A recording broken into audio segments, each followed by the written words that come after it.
নমস্কার বন্ধুরা, আমি অনুপম চক্রবর্তী। তো তোমরা আজকে দেখতে পাচ্ছ বায়ার কোম্পানির যে কন্ট্যাক্ট ফাঙ্গিসাইড আছে যার নাম অ্যান্ট্রাকল, সেই সম্পর্কে আজকে কিন্তু আমরা এই ভিডিওতে আলোচনা করব।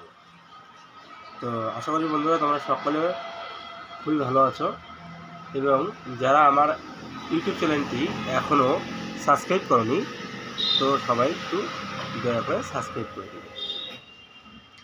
তো বন্ধুরা, আজকে যে অ্যান্ট্রাকল আছে সেই অ্যান্ট্রাকলের কেমিক্যাল নাম কি আছে প্রথমে আমরা জেনে নিই। তো অ্যান্ট্রাকলের যে কেমিক্যাল নাম রয়েছে সেটা হচ্ছে প্রোপিনেপ 70% WP ফর্মে রয়েছে। তো অ্যান্ট্রাকল আমরা কোন গাছে ব্যবহার করব এবং কখন ব্যবহার করব ইত্যাদি নিয়ে এই ভিডিওতে আমরা আলোচনা করব। প্রোপিনেপ অর্থাৎ অ্যান্ট্রাকল দেখতে সাদা রঙের হয়ে থাকে, যা সহজে জলের সাথে গুলে যায়। অ্যান্ট্রাকল স্প্রে করলে ছত্রাকের যে স্পোর আছে সেগুলি নষ্ট করে দেয়, অর্থাৎ ছত্রাক পরবর্তীতে বংশ বিস্তার করতে পারে না। প্রোপিনের মধ্যে কিন্তু জিঙ্কের উপস্থিতি আছে, যার জন্য কিন্তু ফসলের গুণগত মান বৃদ্ধি হয়।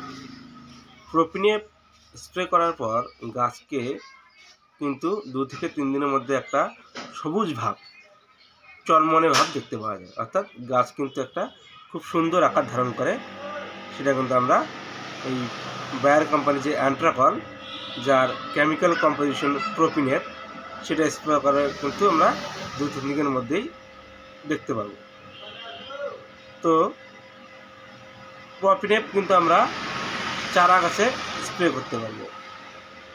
তো এই প্রোপিনেপ স্প্রে করলে কি হয়? তো প্রোপিনেপ পাতায় ধসা, মুকুল খসে পড়া, নাভি ধসা, ডাউনি মিলডিউ, পাউডারি মিলডিউ, এগুলি থেকে মুক্তি পেতে কিন্তু আমরা প্রোপিনেপ আগে থেকেই ব্যবহার করব, যাতে এগুলো না আসে। সেই দিক থেকে লক্ষ্য রেখে আমরা কিন্তু প্রোপিনেপ আগের থেকে কিন্তু আমরা স্প্রে করব। কারণ কিছু কিছু যে গাছ আছে দেখা যাচ্ছে মুকুল ধরছে কিন্তু খসে পড়ে যাচ্ছে বা পচে যাচ্ছে, সেক্ষেত্রে কিন্তু আমাদের যে বায়ার কোম্পানির যে অ্যান্ট্রাকল আছে, যেটা কন্ট্যাক্ট ফাঙ্গিসাইড, যার কম্বিনেশন রয়েছে হচ্ছে প্রোপিনেপ, সেটা কিন্তু আমাদের আগের থেকে স্প্রে করতে হবে বন্ধুরা। করলে কিন্তু আমাদের এটা রেহাই পাবো। আর বন্ধুরা, প্রোপিনেপ স্প্রে করলে বলে যে বন্ধু পোকা আছে, সেই বন্ধু পোকার কিন্তু তেমন কোনো ক্ষতি হয় না। যেহেতু প্রোপিনেপ নীল বিষুক্রিয়া শ্রেণীতে রয়েছে, তাই প্রোপিনেপ স্প্রে করার 10 থেকে 15 দিনের মধ্যে কিন্তু আমরা যে কোনো ফসল খেতে পারি। প্রোপিনেপ আমরা কখন কীভাবে ব্যবহার করব, কোন কোন ফসলে আমরা ইউজ করব, যেমন আলু, টমেটো, লঙ্কা, তরমুজ, ডালিম, বিভিন্ন ধরনের যে ফসল রয়েছে আরও, সেগুলো কিন্তু আমরা প্রোপিনেপ ইউজ করতে পারবো।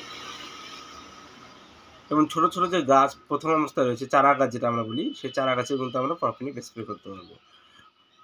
প্রোপিনেপ স্প্রে করলে কিন্তু গাছের যে বার বৃদ্ধি সেটা কিন্তু দ্রুত ঘটে, এবং বিভিন্ন প্রকার মুকুল যেমন ডাউনি মিলডিউ দেখা যায়, তা কিন্তু আগে থেকে স্প্রে করলে কিন্তু ছত্রাক আর আসবে না। তো প্রোপিনেপ আমরা কতটুকু ব্যবহার করবো? তো প্রোপিনেপ কিন্তু আমরা 50 গ্রাম 16 লিটার ট্যাঙ্কিতে কিন্তু ব্যবহার করব। তো প্রোপিনেপ কিন্তু আমরা সকাল বা বিকেলের দিকে ব্যবহার করব। প্রোপিনেপ কিন্তু গরমকালে ব্যবহার করলে ততটা প্রভাব দেয় না, এবং প্রোপিনেপ যে আছে, প্রোপিনেপ কিন্তু আমাদের গ্রীষ্মকালে যে আছে, গ্রীষ্মকালে ব্যবহার করলে ফল দিবে, কাজ করবে, কিন্তু ঠান্ডায় যে ছত্রাক বেশি ধরে, সেই ছত্রাককে মারতে কিন্তু প্রোপিনেপ ব্যবহার করা যাবে। এবার হচ্ছে আমাদের এই প্রোপিনেপ কিন্তু আমরা অতিমাত্রায় ব্যবহার করতে পারবো না। অতিমাত্রায় ব্যবহার করলে কিন্তু আমাদের গাছ কিন্তু একটা গাছের পাতা যে আছে, গাছের পাতা কিন্তু করকরা ভাব ধরে যাবে, গাছের বৃদ্ধি সেরকম হবে না, এটা কিন্তু উল্টোটা হয়ে যাবে। তাই বন্ধুরা, প্রোপিনেপ ব্যবহার করার আগে কিন্তু আমাদের ভাবতে হবে যে প্রোপিনেপ আমরা কতটুকু এবং কী পরিমাণে ব্যবহার করব এবং কখন ব্যবহার করব, সেটা কিন্তু সম্পূর্ণ ভিডিওতে কিন্তু আমি বলে দিয়েছি। তো আজকে বন্ধুরা এই পর্যন্তই, আবার পরবর্তী ভিডিওতে দেখা হবে। ভালো থাকবেন বন্ধুরা।